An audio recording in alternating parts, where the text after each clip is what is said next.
नारायण श्रीमन नारायण भजमन नारायण नारायण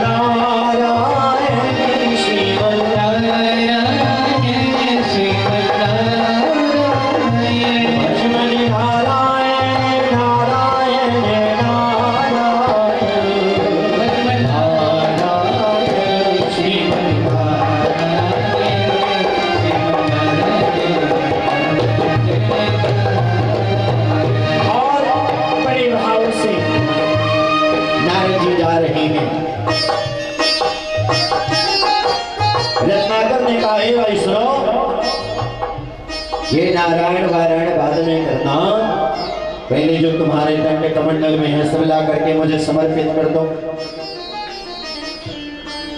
नारद जी तो भगवान के प्रारब्ध से आए थे रत्नाकर के जीवन को परिवर्तित करने के लिए। महाराज बड़ी विलक्षण घटना हो गई।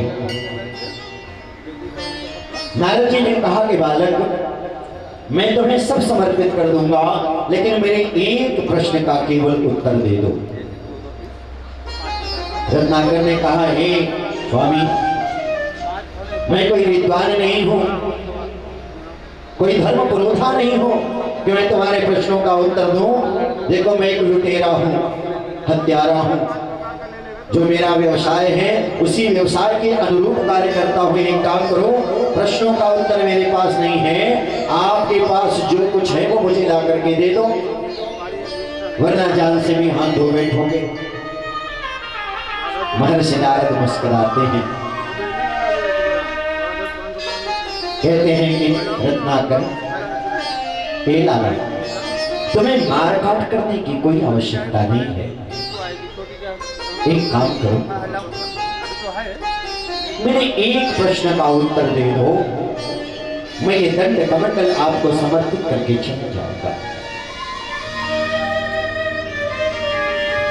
मन में विचार किया रत्नाकर ने कि बिना हत्या किए, बिना लूटपाट किए अगर माल मिलता है, बिना हत्या किए माल मिलता है तो कोई बात नहीं, ले लेना चाहिए। रत्नाकर ने मन में विचार किया, ही भैया अच्छा बताओ क्या प्रश्न है। नारद बाबा ने कहा, रत्नाकर अच्छा ये बताओ, ये जो अनीत के पथ से जो धन कमाते हो ये किसके लिए कमाते हो? रत्नाकर ने कहा, अपनी पत्नी के लिए, बच्चों के लिए, परिवार के लिए। महर्षि नारद, रत्नाकर ये बताओ, ये पुण्य का पथ है या पाप का पथ है? रत्नाकर ने कहा, महाराज ये पाप का पथ है। नारद जी ने कहा, तुम्हें पता है इस पाप का भोग दंड मिलेगा? रत्नाकर ने कहा कि महाराज जब मिलेगा तो देखा जाएगा। नारद जी ने कहा, एक काम करो, तुम जिनके लिए धन कमाते हो क्या इस पाप के भोग दंड में प्रतिभागी बनेगी? ये जो पाप का जो दंड मिलेगा तुम्हें, इसमें प्रतिभागी बनेगी? केवल इसी प्रश्न का उत्तर अपनी पत्नी से, अपने पुत्र से, अपनी पुत्री से, अपने परिवार से लेकर के आओ। अगर उन्होंने हाँ कह दिया तो ये सारा दंड कमंडल में तुम्हें समर्पित करके चल जाऊंगा।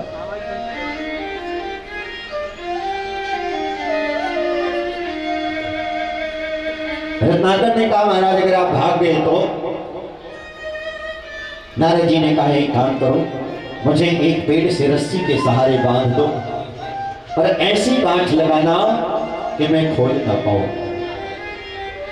और लाला केवल एक प्रश्न का उत्तर लेकर के आ जाओ, मैं सब आपको समर्पित कर दूंगा।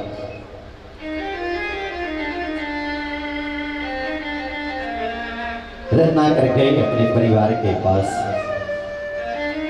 बड़े प्यार से पत्नी के पास बैठे और पत्नी से कहते हैं, हे प्रिय, ये जो मैं पाप कर्म करके, लूट पाट करके, हत्या करके धन लाता हूं, मेरे मृत्यु के पश्चात जब मैं नरकामी होऊंगा, इसका पाप दंड का भोग मिलेगा मुझे, तो क्या उसमें तुम प्रतिभागी बनोगी? देखिए, यही आंखें खुलती है रत्नाकर की, और यह हम संसारियों के लिए भी बड़ी महत्वपूर्ण कथा है। पत्नी ने कहा, ये आपकी जिम्मेदारी है, चाहे आप नीति से लाओ या अनीति से, मैं उस पाप के दंड में प्रतिभाग करने वाली नहीं हूं। बोलिए सियावर रामचंद्र की। फटाक से आंखें खुल गई किसकी? रत्नाकर की। अपने बच्चों से पूछा, परिवार से पूछा, सगे संबंधियों जिन पर धन लुटाता था उनसे पूछा महाराज, और सबने ना कह दिया।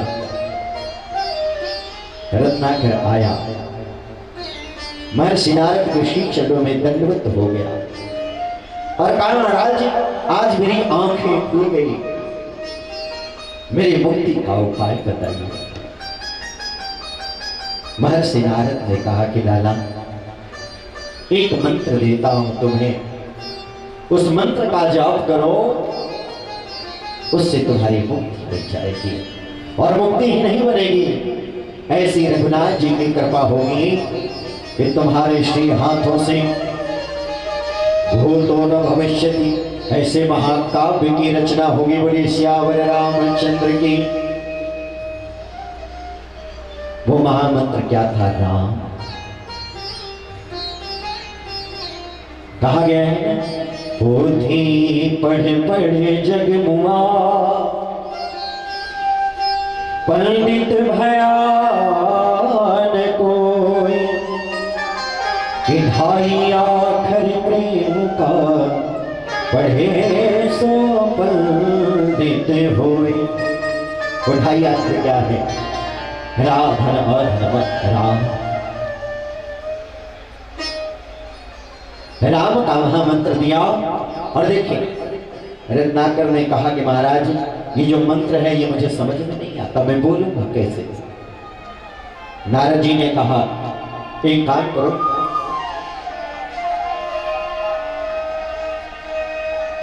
एक काम करो, हमेशा आपने कहा है मारो मारो मारो मारो मारो,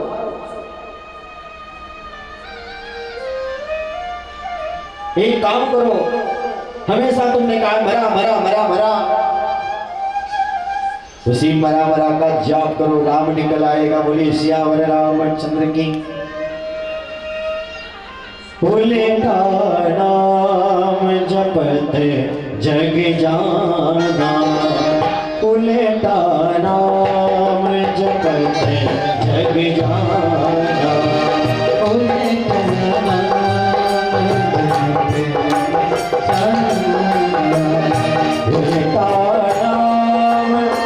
जपत जग जाना, उल्टा नाम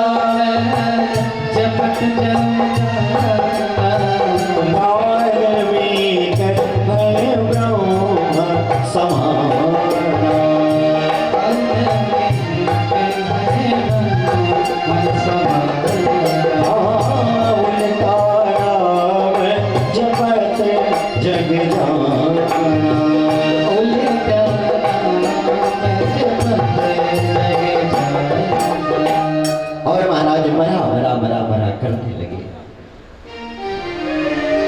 राम निकल आया। राम निकल ही नहीं आया, भगवान का साक्षात्कार हो गया और सुंदर महाकाव्य की रचना करी। कहते हैं कि जीवन में जब सच्चा गुरु मिल जाए,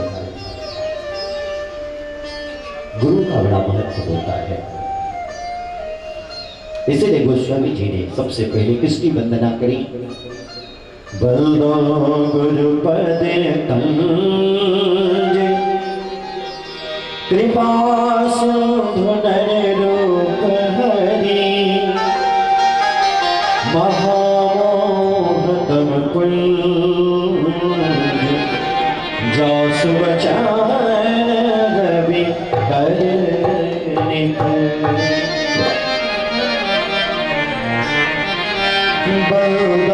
गुरु पद पदुम परा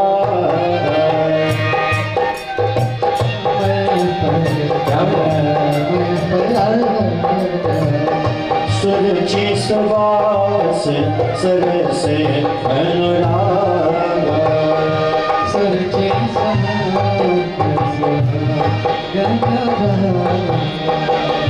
वल्लभ गुरु पद पदुम परा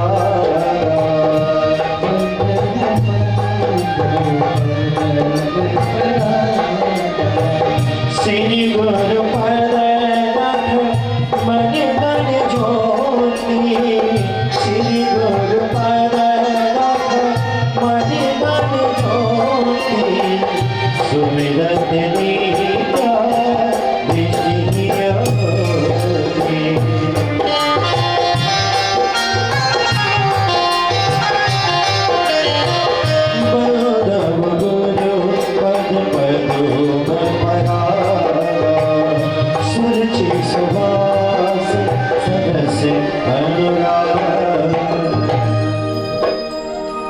रत्नाकर जी के जीवन में गुरु का पदार्पण हुआ। इसका बेस कम करो, हाँ हाइस बढ़ाओ। और ये पेड़ क्यों नहीं बज रहा भैया? दूसरी जगह से ले लो, इनसे मतलब दूसरी जगह से लो। लाइट इनको दीजिए, लाइट भी लगा भैया, वहां से मतलब दूसरी जगह से।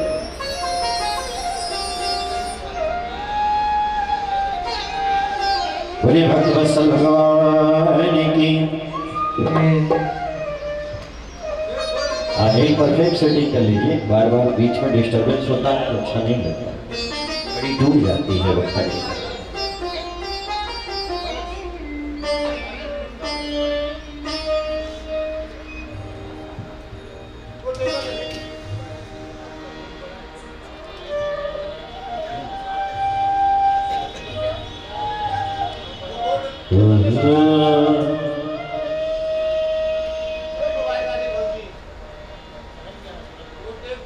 बोले श्यावर रामचंद्र की।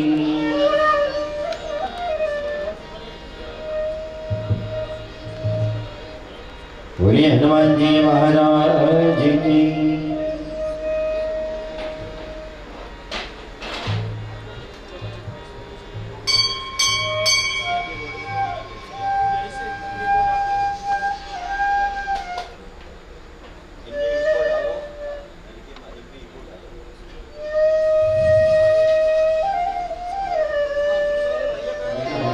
जैसे ये है ना, वो बड़े अच्छे बांसुरी वादक है, तो सुना जाता है।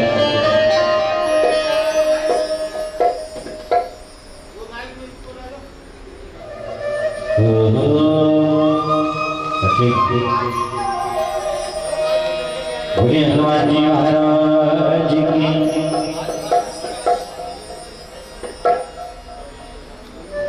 आइए बड़े भाव से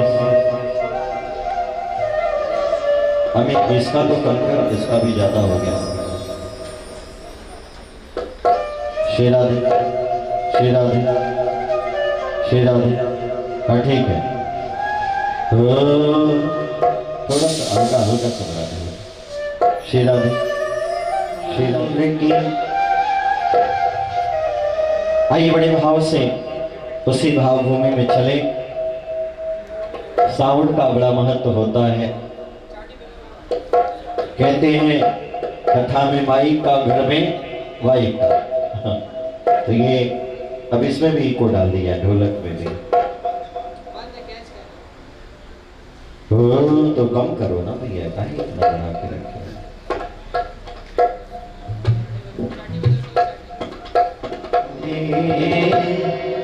भजन धीरे धीरे जो करते रहोगे, भजन धीरे धीरे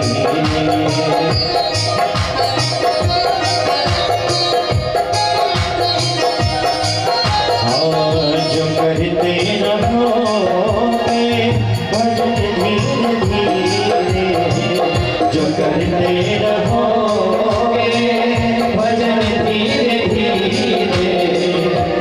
मिल जाएगा सजन धीरे धीरे।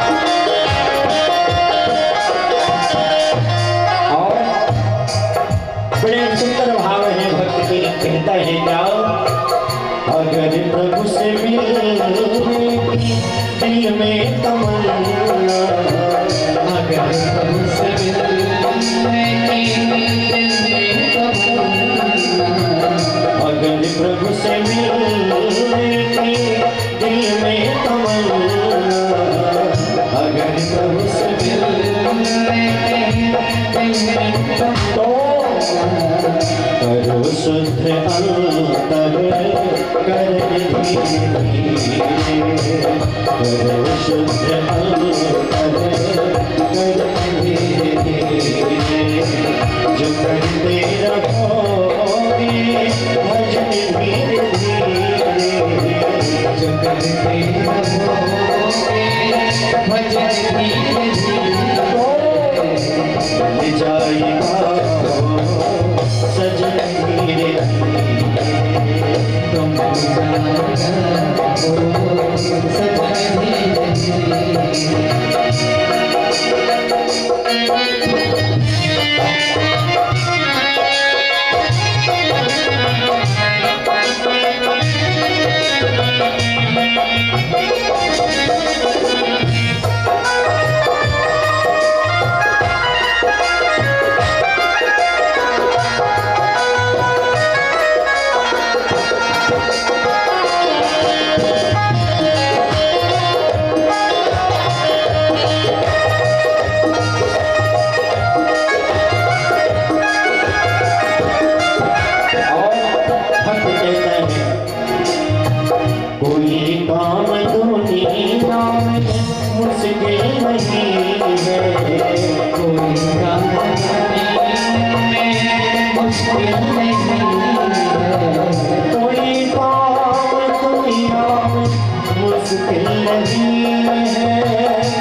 जो करते रहोगे जतन धीरे धीरे, जो करते रहोगे जतन धीरे धीरे, जो करते रहोगे जतन धीरे धीरे, जो करते रहोगे जतन धीरे धीरे।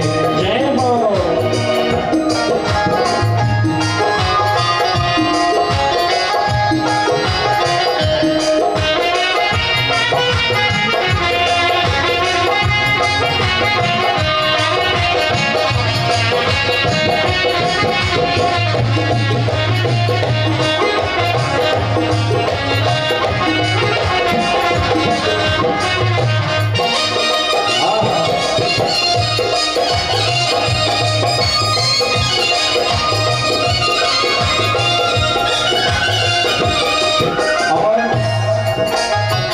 करो सेवा सुनी गण भजन है हरि का,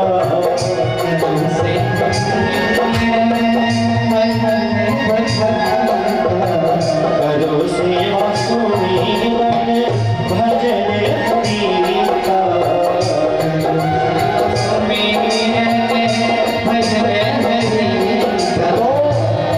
जाएगा सजन धीरे जाएगा सजन धीरे धीरे।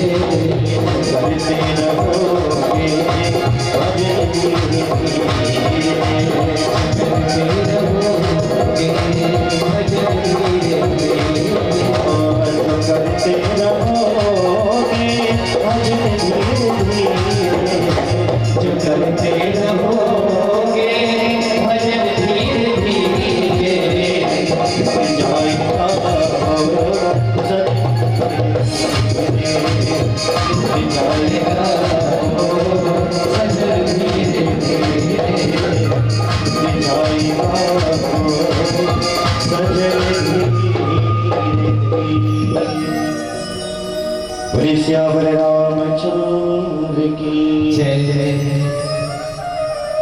आइए बड़े भाव से उसी भावों में चले।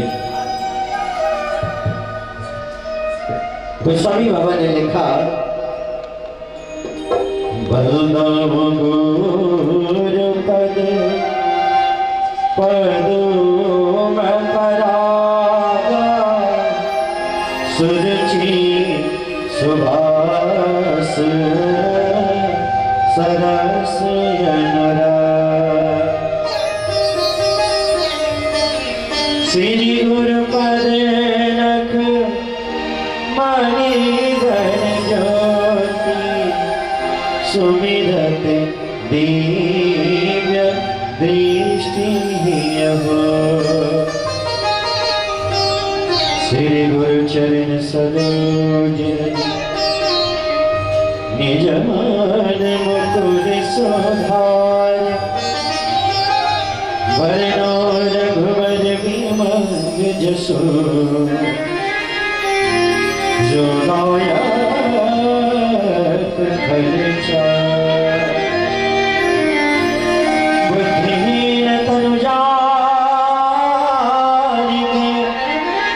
सुमिरो पवन कुमार, गरीब विद्या देव मोहि, हरहु कलेश विकार। श्री गुरु चरण सरोज रज, गुरुदेव भगवान के चरण कमल, सुंदर चरण कमल, पंकज सरोरुह चरण कमल की रज, निज मन मुकुर सुधार। बाबा कहते हैं ये मन है ना, बड़ा चंचल है, मानता नहीं है। मन एवं मनुष्याणाम कारण बंध मोक्ष, चंद पलों में मन यहाँ है, चंद पलों में मन बंबई पहुंच गया, चंद पलों में दिल्ली, चंद पलों में अमेरिका। कहते ना कि शरीर के रहते हुए भी मन वहां नहीं रहता। कभी कभी किसी व्यक्ति से आप पूछें कि अमुक व्यक्ति को आपने जाते हुए देखा, वह व्यक्ति आंखों के सामने से गुजर जाता है, लेकिन उस व्यक्ति का मन वहां नहीं होता, इसलिए वो उनको देख नहीं पाता। कहते कि आंखों के सामने से गुजर गए, लेकिन मन वहां नहीं था। मन को बांधना है, और मन बंधेगा कैसे? मन बढ़ता है भगवान के श्री चरणों में, और बंधता कैसे है? जब गुरुदेव भगवान के चरण कमल की रज से ये मन का जो दर्पण है, इसको रगड़ रगड़ करके धोएंगे, चरणों की धूल से जब धोएंगे तो मन की निर्मलता समाप्त होती है। कहते हैं कि जीवन में भगवान का मिलना सौभाग्य होता है, लेकिन एक सच्चे गुरु का मिलना परम सौभाग्य होता है।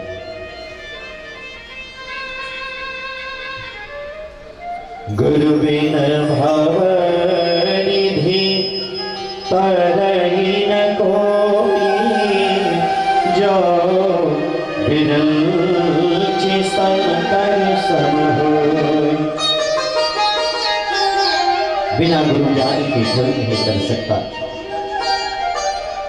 बाल्यावस्था में परम पूज्य गुरुदेव भगवान का सानिध्य मिला, आज हमारे बीच नहीं है, लेकिन ऐसी करुणा की मूर्ति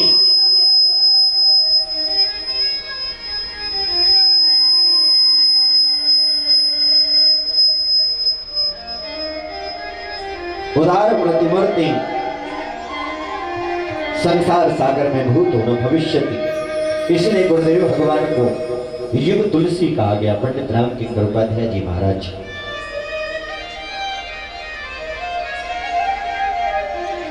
गुरु का बड़ा महत्व होता है जीवन में।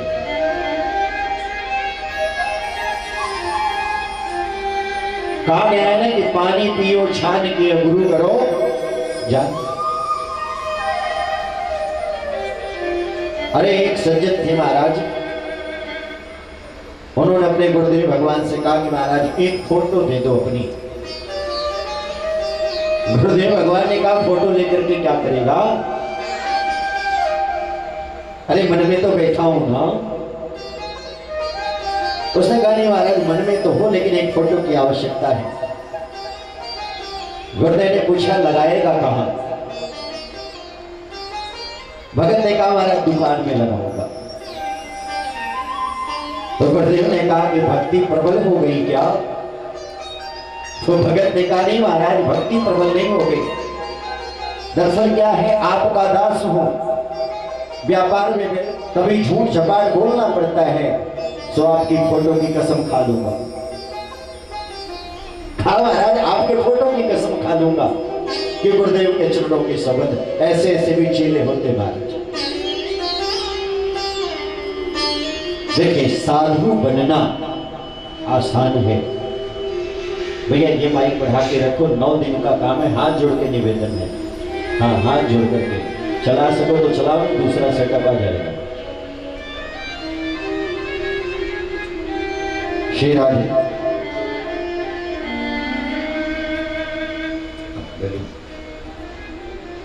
बड़ी सुंदर घटना है, मैं आपको बताऊं। साधु बनना आसान है, साधु होना बड़ा मुश्किल है। मन न रणाए रणाए जोगी कपड़ा। एक नगर था, एक नगर था। उस नगर का राजा बड़ा धार्मिक था। उस धर्मवान राजा के यहां एक पुत्री का अवतरण हुआ और पुत्री सदैव वैराग्य की बात करती थी। पुत्री हमेशा ज्ञान और वैराग्य की बात करती। तो राजा ने उस पुत्री का नाम क्या रखा? वैराग्यवती रख दिया। पुत्री का नाम रखा वैराग्यवती। धीरे धीरे वैराग्यवती बड़ी होने लगी, बड़े सुंदर भजन गाती।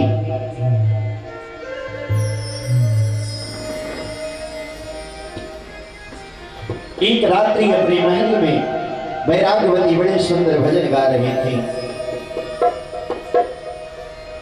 गुरुदेव कृपा करके मुझको अपना लेना।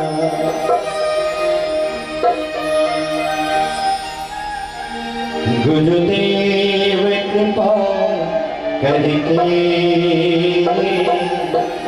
मुझको अपना लेना। जग ने ठुकराया है, शरणों में शरण देना। गुरुदेव कृपा करके मुझको अपना देना।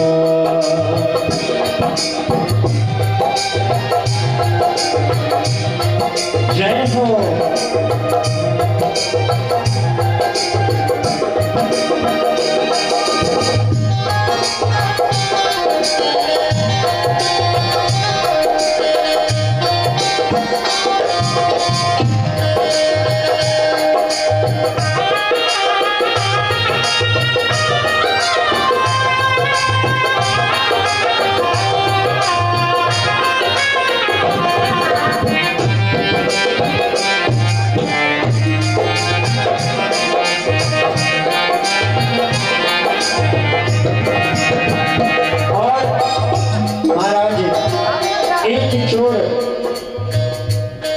सेंध लगा रहा था वैराग्यवती के महल में, नकब लगा रहा था, नकब। उसने सुना कि वैराग्यवती कह रही है गुरुदेव कृपा करके मुझको अपना लेना। एक काम करता हूं, हमने सुना है कि वैराग्यवती के जीवन में भी कोई गुरु नहीं है, मैं गुरु का वेश बना लूं। मैंने कहा कि साधु होना बड़ी बात होती है, साधु बनना बड़ी बात नहीं है। अरे साधु कालनेमी भी बना था, साधु कालनेमी भी बना था, उसकी क्या गति हुई? हनुमान जी महाराज ने जय जय सीताराम कर दिया। बोलिए सियावर रामचंद्र की। प्रताप भानु की कथा में आती है, एक तनु भी साधु बना था। साधु बनना और साधु होना तो बहुत बड़ी बात है। इसने मन में विचार किया, एक काम करूं, जप माला छापा तिलक लेकर के वैराग्यवती के समक्ष में उपस्थित हो जाऊं और सहज ही मुझे सारी संपत्ति की प्राप्ति हो जाएगी। सुंदर तिलक लगाया, तथा कथित छद्म साधु वैराग्यवती के सामने खड़ा हो गया। वैराग्यवती से कहता है कि कन्या मुझे जल पिलाओ। जैसे ही जल लेने के लिए गई वैराग्यवती,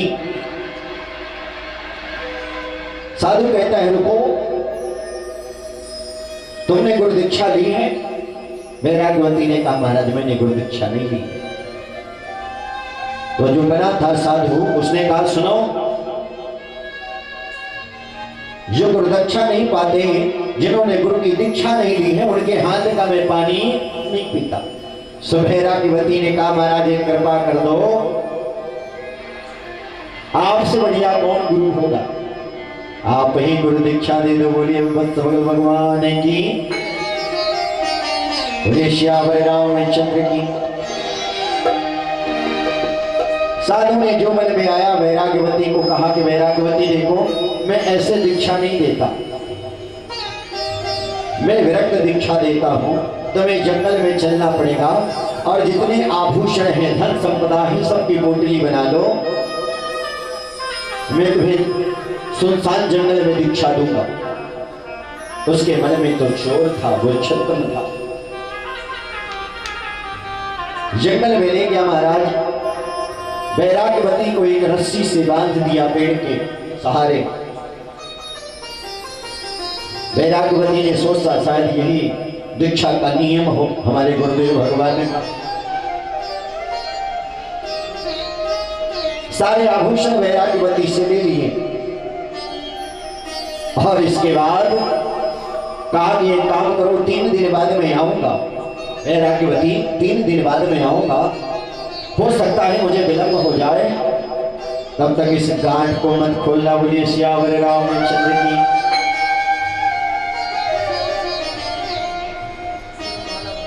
श्रद्धावानी लभते ज्ञानम, जो श्रद्धावान पुरुष होता है। देखिए वैराग्यवती का विश्वास कहां था? साक्षात गुरुदेव भगवान पर था। गुरु छद्म हो सकता है, लेकिन उसका विश्वास छद्म नहीं हो सकता। जो भक्त की श्रद्धा थी, उसका अटल विश्वास था गुरु के चरणों में। एक दिन बीत गया, 2 दिन बीत गया। महाराज घोड़े पर सवार होकर के अपनी कन्या की खोज में जंगल में प्रवेश किए। वहां उन्होंने देखा कि वैराग्यवती रस्सी के सहारे बंधी हुई है। उन्होंने अपनी बेटी से कहा कि बेटी, मैं तुम्हें बंधन से मुक्त कर देता हूं, चलो हमारे साथ।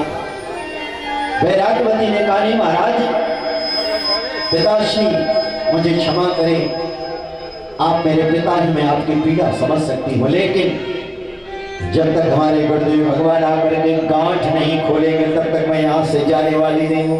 बोले श्यावर रामचंद्र की।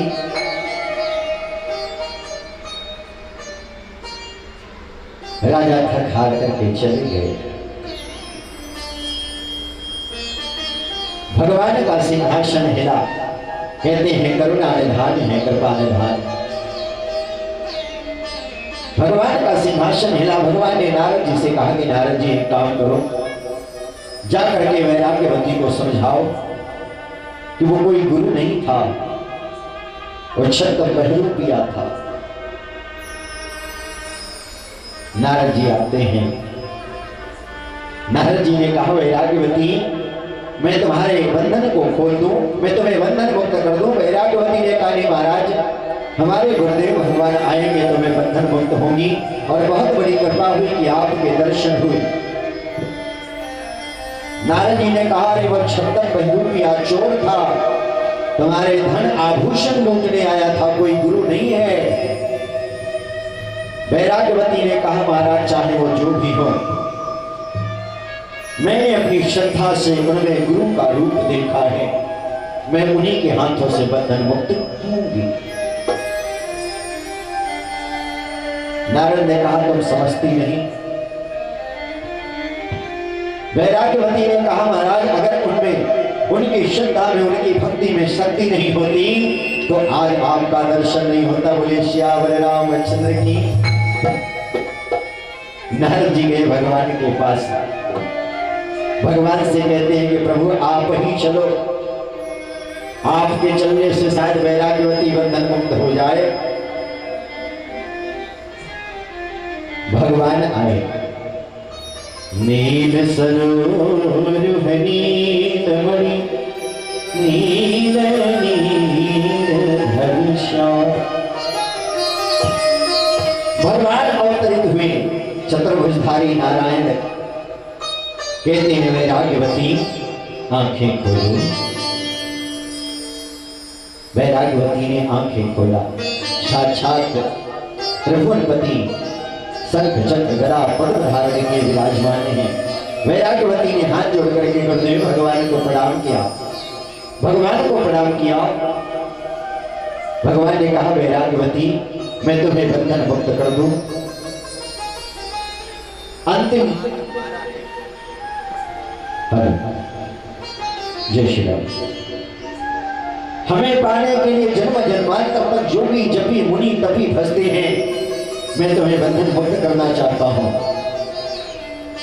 वैराग्यवती ने कहा महाराज हमारे गुरुदेव भगवान ने कहा है कि जब तक मैं नहीं आऊं तब तक गांठ नहीं खोलना। बोलिए सियावर रामचंद्र की।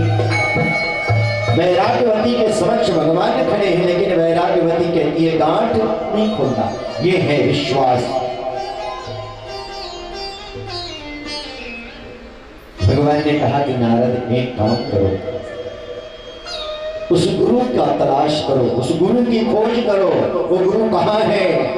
जब तब तक वैराग्यवती बंधन मुक्त नहीं होगी।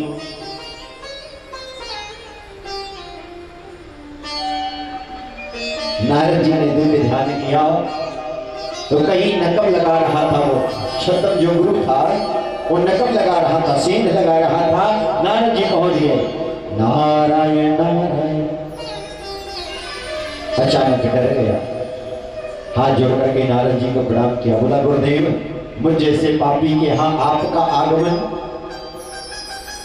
नारद जी ने कहा भैया सुनो, एक भगवान के भक्त को आपने दीक्षा दी है और ऐसी दीक्षा दी है कि साक्षात नारायण खड़े हैं, लेकिन वह बंधन मुक्त होना नहीं चाहती।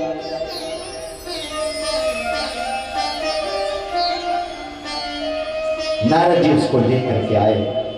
लज्जित भाव से उस चोर ने जब गांठ खोली,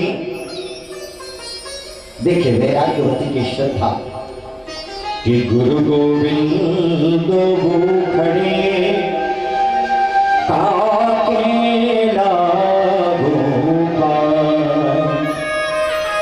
बलिहारी गुरुआ पड़े गोविंद नियो बता।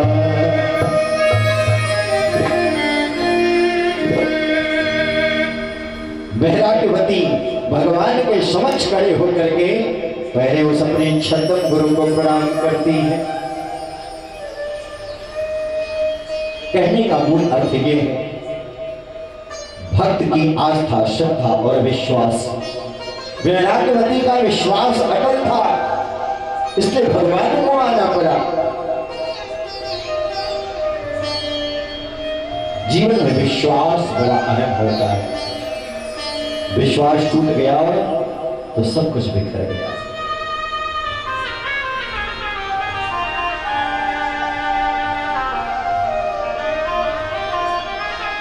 श्री रामचरितमानस के जो रचयिता हैं गोस्वामी तुलसीदास जी,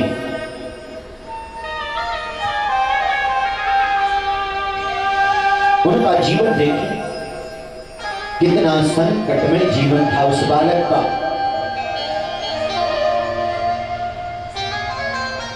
राजापुर चित्रकूट में एक धाम है, वहां एक आत्माराम दुर्वे नामक का गरीब ब्राह्मण परिवार रहता था।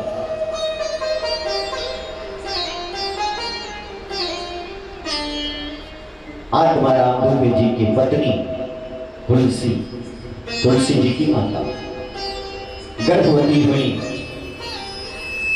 और 12वें मास का उद्भव हुआ। और जैसे ही बालक ने धराधाम पर बालक का अवतरण हुआ, बालक ने कहा राम। मूल नक्षत्र में बाबा का अवतार हुआ था, इससे लोगों ने कहा कि यह बालक परिवार के लिए हितकर नहीं है, एक काम करो, इस बालक को अन्यत्र भेज दिया जाए। एक चुनिया नाम की दासी थी जो सेवा का कार्य करती थी, निसंतान थी। देखिए भगवान कैसे प्रारब्ध में लिखते हैं कि किस व्यक्ति के हाथों से क्या होना है, हमें आपको पता नहीं है साहब। कल क्या हो जाए, अगले क्षण क्या हो जाए, इसकी जो फिल्म है वो परमात्मा ऊपर से बना करके रखा है।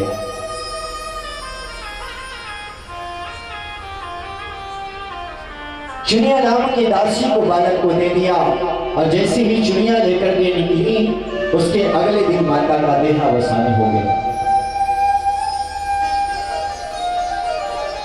कुछ दिनों के पश्चात कितना कष्टमय जीवन रहा होगा गोस्वामी जी का, विचार करिए। एक दुर्मोहा बालक जिसकी माता का देहांत हो गया।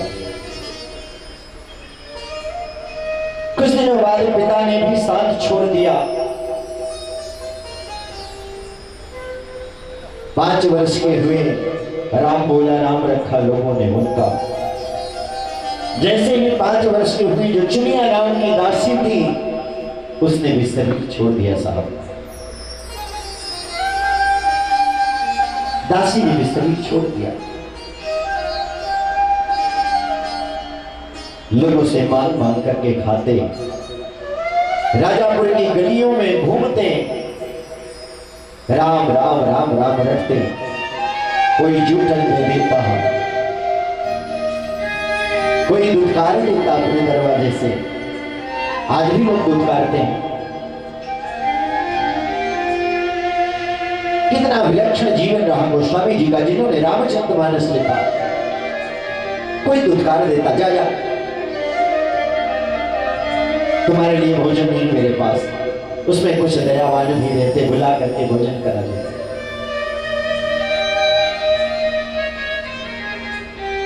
भगवान को बड़ी पीड़ा हुई।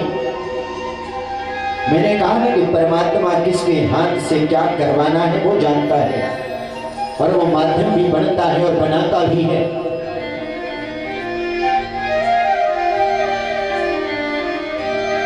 महाराज जी भगवान की प्रेरणा से नरहरियानंद जी महाराज अनंतानंद जी के शिष्य थे अयोध्या में। नरहरियानंद जी महाराज आए, राजापुर से उस बालक को लिया और अयोध्या लेकर के चले गए। न माता न पिता, माता पिता किसी का साया नहीं, एक अनाथ बच्चा। गोस्वामी जी का जीवन देखें। अयोध्या में उनका उपनयन संस्कार हुआ। भगवान ने, गुरुदेव भगवान ने दिव्य श्री राम कथा सुनाई सुंदर क्षेत्र में। तत्पश्चात गुरुदेव भगवान ने मुझे काशी भेज दिया। काशी वेद विद्यालय केदार घाट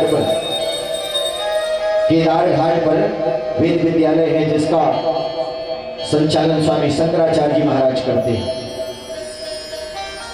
15 वर्षों तक वेदों का अध्ययन किया। किसने? गोस्वामी जी ने। कहते हैं कि सबसे पहले उन्होंने एक रचना की जिसका नाम था राम शलाका। उसका कुछ अंश श्री रामचरितमानस के अंतिम पन्ने में आप देखेंगे कि वहां एक शब्दावली लिखी है। रामचरितमानस के अंतिम पन्ने पर शब्दावली है। हर 9वें अक्षर पे आप हाथ रखते जाएंगे तो एक प्रश्न उत्तरी बनता है। आपके जीवन में कोई समस्या हो, कोई राह न समझ में आए, तो श्री रामचरितमानस के राम सलाखा में आए और आपको उस प्रश्न का उत्तर मिलेगा। काशी के जो उस समय के राजा थे वो बड़े चिंतित थे। उनके राज्य में अकाल पड़ा था। राजा के मन में प्रश्न था, उस प्रश्न का उत्तर नहीं मिल पा रहा था। बनारस के बड़े बड़े ज्योतिषी हैरान थे। किसी ने कहा महाराज एक काशी के गंगा घाट पर एक बाबा तुलसीदास जी हैं जो भगवान की बड़ी सुंदर कथा गाते हैं और थोड़ी सी वैल्यूम कम है, दोनों से वैल्यूम कम, बड़ी सुंदर कथा गाते हैं भगवान की। उन्होंने एक ज्योतिष की पुस्तक लिखी है जिस पुस्तक का नाम है राम सलाखा। अगर आप कहें तो वह पुस्तक मैं आपके पास लाऊं, उनको आने की आवश्यकता नहीं, केवल पुस्तक पढ़ने से, पुस्तक का अनुसंधान करने से आपको आपकी समस्या का समाधान मिल जाएगा। बोलिए सियावर रामचंद्र की।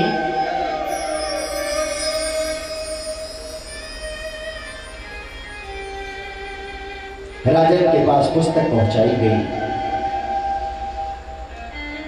राजा ने पुस्तक का अनुसंधान किया और चौपाई आई, प्रविशि नगर की जय सब काजा, हृदय राखी कौशलपुर राज।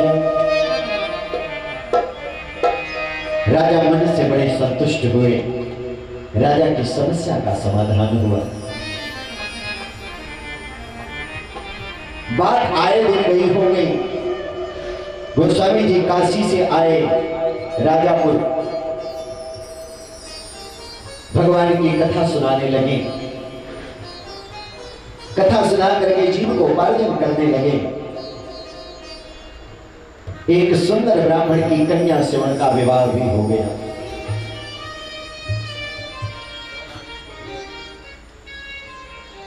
कन्या से विवाह हो गया। विवाह के पश्चात फिर गोस्वामी जी काशी गए और जैसे काशी पहुंचे तो काशी के राजा ने कहा, भाई जिस उसने डुबकी पिटवाई कि राम सलाखा लिखने वाला जो रचयिता है वो राजा के राजमहल में प्रस्तुत हो जाए।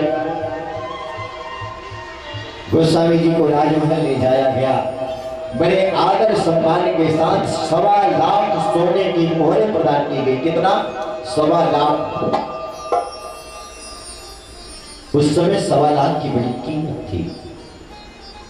देखिए, एक गुरु के प्रति जो शिष्य का समर्पण होता है वो गोस्वामी जी से सीखे। गोस्वामी जी ने 1 लाख सोने की मोहरें कहां दे दी? उस विद्यालय को दान कर दिया जहां से उन्होंने विद्या अध्ययन किया। उन्होंने कहा कि इस मोहरों पर मेरा कोई अधिकार नहीं है, क्योंकि जो ज्ञान जहां से प्राप्ति हुई है उस स्रोत को मेरा प्रणाम है और ये धनराशि उस स्रोत की है। 15,000 मोहरें, 5 ब्राह्मण,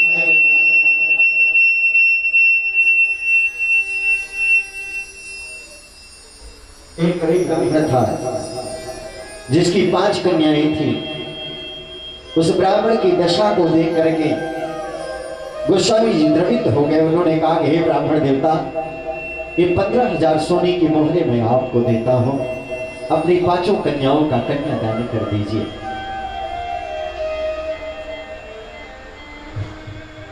$10,000 सोने की मोहरें लेकर के